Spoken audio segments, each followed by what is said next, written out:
Hey Eurovision fans, Erika Vikman has won UMK and will represent Finland in Eurovision 2025 with their song Komme.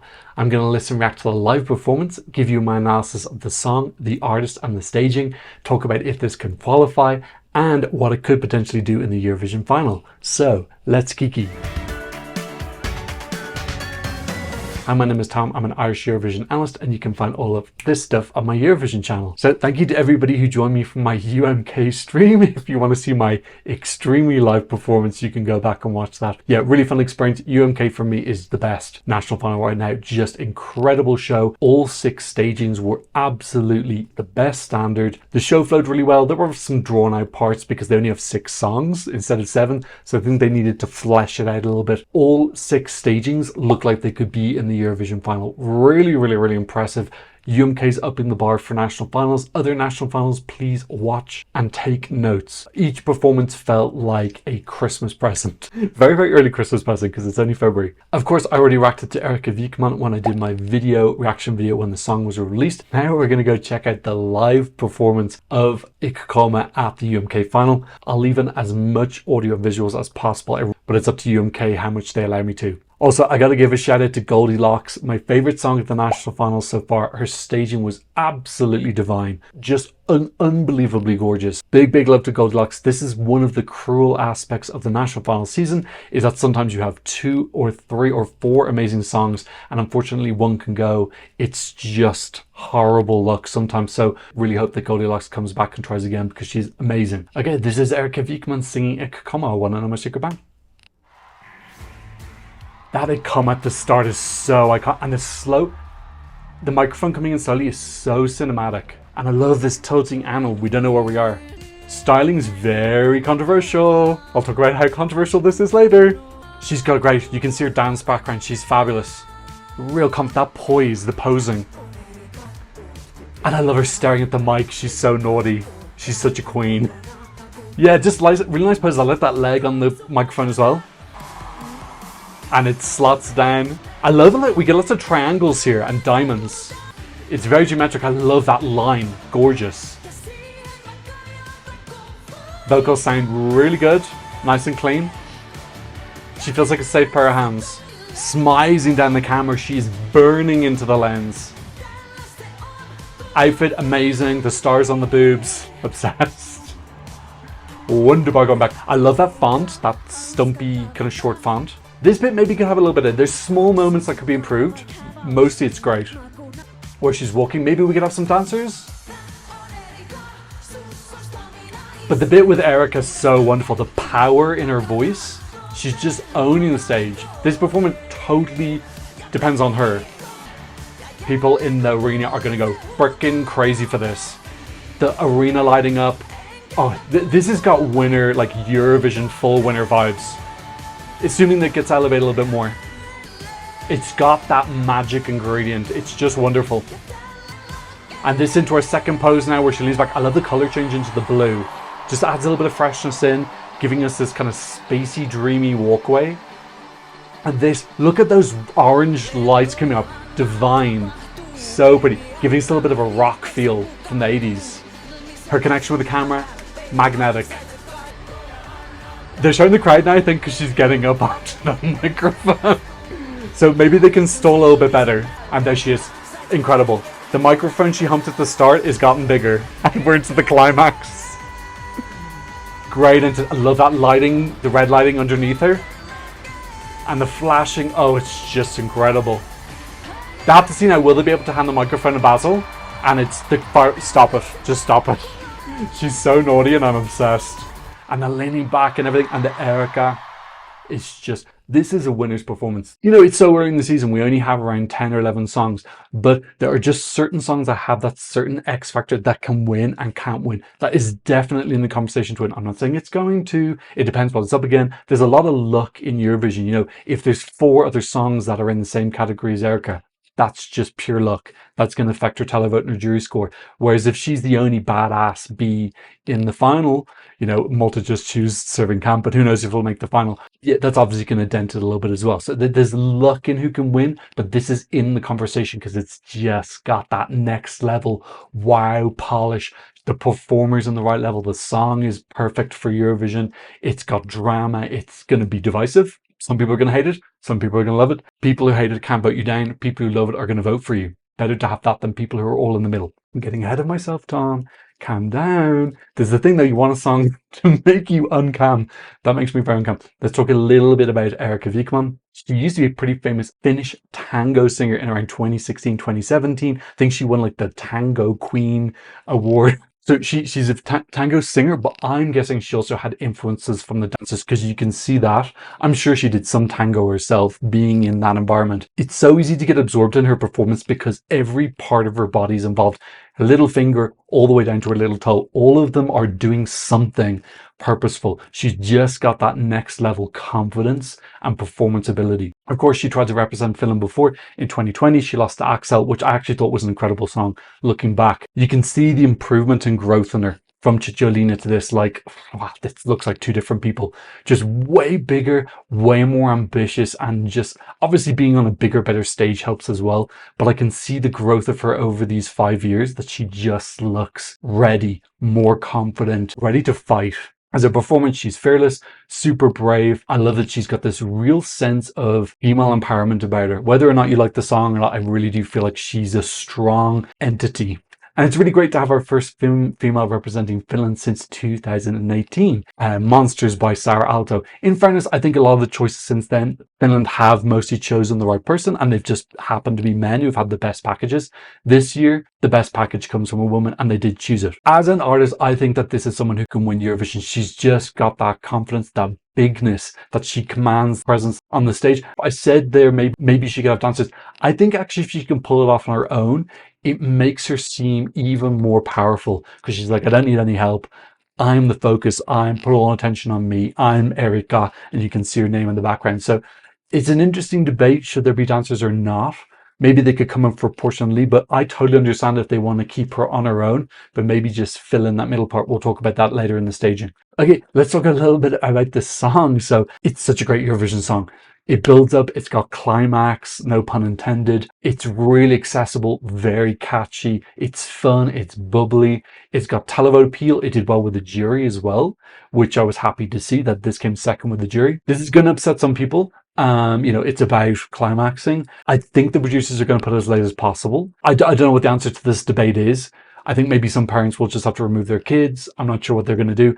Finland are in the second half of the second semi-final, so I could see that this actually potentially gets put last. Erika Vikman and Mariana Conte singing Can't are both in the same half, so I think they'll want to put them song 16 and 14 probably, and then put maybe a ballad or something in between. But this could end the show potentially in the same way that Carrier did. Yeah, I don't know what the answer is. It's not super family friendly, let's just be real. I think that's just going to be up to parents to decide what they want their kids to watch. Again, another thing about the song, people saying that it's a nod to Kika, who was a Finnish artist in the 80s and 90s who also had this like very confident sexual image. It's written by Kristel Roosberg and Jori Roosberg, and Kristel is known by her stage name Chisu, and she's quite big in Finland, so apparently this song really has their imprint on it. They wrote the song for Erika and presented it, and she absolutely loved it. An interesting thing as well, I saw an interview about the ending, which builds up to a climax in a very wonderful way. Apparently they didn't know how to end the song. They kind of got to 3 minutes, they were done, and like, wait, how do we end? And they had the sudden ending, and they just thought, let's just go with that. And I think it actually works very, very well, because then you get that sudden ending and you get the Erika written up on the screen, and it doesn't feel jarring. You know, I remember Air from Marcus and Martinez felt like it had this very sudden ending, like they'd run out of time and they hadn't planned properly. This sudden ending actually works for me. I didn't even really notice it when I was watching the performance. It doesn't feel jarring at all. So that's really, really great. They kind of lucked out a little bit there, because I think they were implying in that interview that they didn't know how to end it. For me, this song is a feminist anthem. This is a powerful woman talking about her needs and her desires and what she wants in the world. And she's doing it in a fresh and original way. We've never had anyone talking about this before. I like this. This is interesting. It's exciting. This feels like female empowerment to me, and some people will disagree with that because they won't like the representation, but for me this is just a badass bitch owning the stage, just asserting her needs. I think it's amazing. Let's go to a great comment from The Bus Stop 12. One thing I haven't seen many people talking about is that this song does actually go deeper than it appears on the surface. The main example is the use of Lovi. Lovi in Finnish is an old-timey slang for love, which fits well with the 80s Suomi disco genre, but it's also a concept of Finnish mythology describing a supernatural or trance-like state or place. Thus, could also refer to falling into this kind of mythical afterlife place, Lovi. The double meaning actually goes even deeper and turns into a triple meaning, as the concept of Lovi is thought to be deeply linked with the female physique. It's believed to reach Lovi when you first pass through a special area, a cant, for example.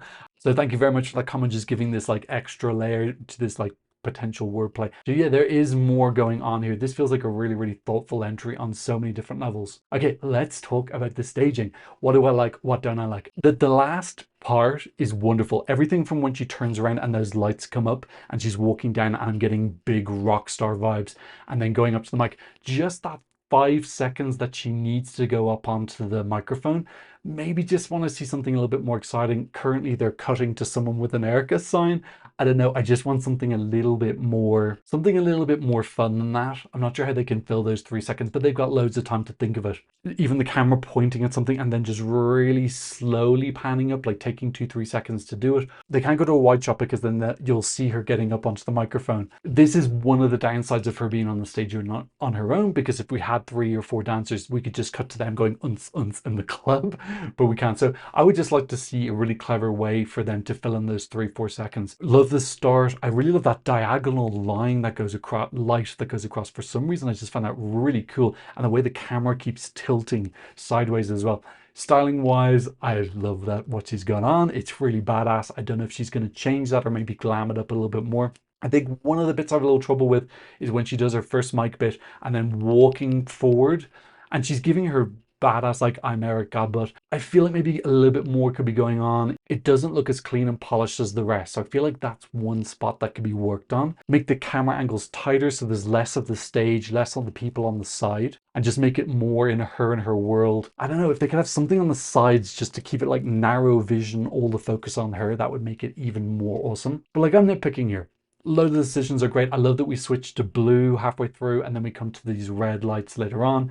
I love the font. That font is so perfect. It looks very half Finnish, half German. I love it. It's fantastic. And I love that when she says Erika pops up and wunderbar and ich komme. There's so many things here which are very, very, very iconic. So I think they've done a great job with the staging. I think that there's those small little nitpicky things, they're obviously going to clean that up because they've got so much time. And Erika seems very ambitious to me with lots of ideas. So I don't feel like she's going to just sit on her ass for 3 months. Okay, let's talk about whether this can qualify or not. Well, considering that I've already spoken about how this could potentially win, I think it's safe to say that this is going to qualify. It's in the second half of the second semi-final. It's qualifying. It's just, is this going to get put last? I think part of the reasons they want to put it as late as possible, it's also a great closer because we've got the fireworks at the end and it's just really, really fun. The producers want that big energy boost before going into voting. So it's a really, really great finale song.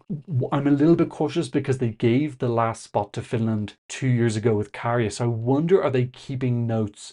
We can't give it too much to one country over another, or do they just not care? My inclination is they don't care. They're just going to do whatever's best for the show. So yes, if this closes like it's an absolute guarantee qualifier, could win the semi-final, and that would make 5 qualifications in a row for Finland since they did this revamp of their national final. And keep in mind, all 4 of those previous qualifications have been top 7.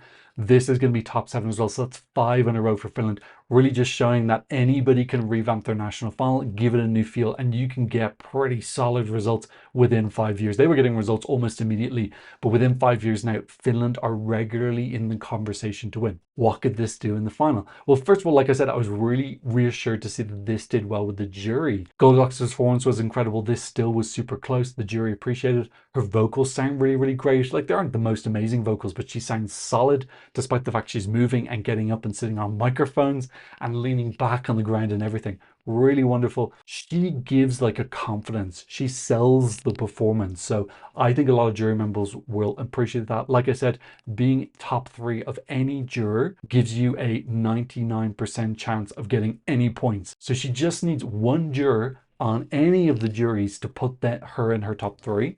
And she's going to be getting jury points. Now, it might not be the big 12s, like Nemo is getting, but I think this can still do pretty well in the jury. Potentially going top 10. Like I said, it's early in the season. We need to see what else she's competing against. Televote wise, I don't think she needs to be as concerned. People are going to vote for this. The song is wonderful. The performance is exciting. It's exhilarating. It's naughty. This has got televote written all over it. It would also be really nice to see a woman win the televote. Last time a woman won the televote was 2019 with Kaino, and that was Alexandra as part of a trio. And if you want to go back to the last solo female artist who won it, it was Israel in 2018. So it would be really awesome if Erika could win the televote as a solo female artist. I think that'd be really, really, really fun. Something a little bit different. You know, we have lots of these men who are sending kind of crazy fun entries. I hope that Erika gets the same love that they got as well, because I think that she's the same caliber of artist with the same caliber of song and performance. So I think that she deserves it. I don't think it would be a gift. So definitely contender for me to be in the winners conversation at the end of the year. Really depends who is her competition in the final, what half is she in, how many other crazy songs are there. Let's say theoretically Garia and Baby Lasagna were also in that final as well. Suddenly she's got competition for that crazy, fun, dangerous vote. Whereas if she's the only person in the final like this, well, then she's just going to mop it up. So there are circumstances which are out of your control every year. Obviously, the more unique and special your song is, the less relevant it is who's around you. So I think that no matter what, she's going to do well. But who else is there could be that small difference about winning or not winning. Either way, this has got to be top 10 in the final. Like, unless something really, really terrible happens, but you've got to imagine. And definitely top 5 in the televote. But early in the season, who knows, maybe it could end up being a very, very strong year. It's seeming like a normal year to me. It's not seeming weak or strong. Okay, let's have a quick look at the odds. And I need to emphasize at this point in time, this may change by the time I publish this video, but right now she's currently sitting at 7th in the winning odds, which is where she was sitting before UMK happened. And she is currently sitting number 1 on the Eurovision scoreboard. Malta Song Can't hasn't entered into that yet. It's still tabulating, so maybe she might move down. I'm not sure. But I'm imagining that she's going to be sitting at the top of that table for quite a while. Either way, I'm super excited to see Erika Vikman's final performance in Basel. The whole arena is going to be shouting Ik Komme. Wonderful song. Okay, what did you think about Erika Vikman winning UMK? Leave me a comment in the comment section down below. Thank you to everyone who's been supporting on PayPal and Buy Me Coffee. If you want to support the channel, I'll leave a link for you here. And of course, thank you to my wonderful patrons for patronizing me from all around the world. On my Patreon, you can get some early releases, original audio, you can be in the credits, and you can support the channel and watch videos with no ads. Go check it out if you're a fan. But of course, thank you so much just for being here. And I hope to see you in another Eurovision analysis video very, very soon. Goodbye.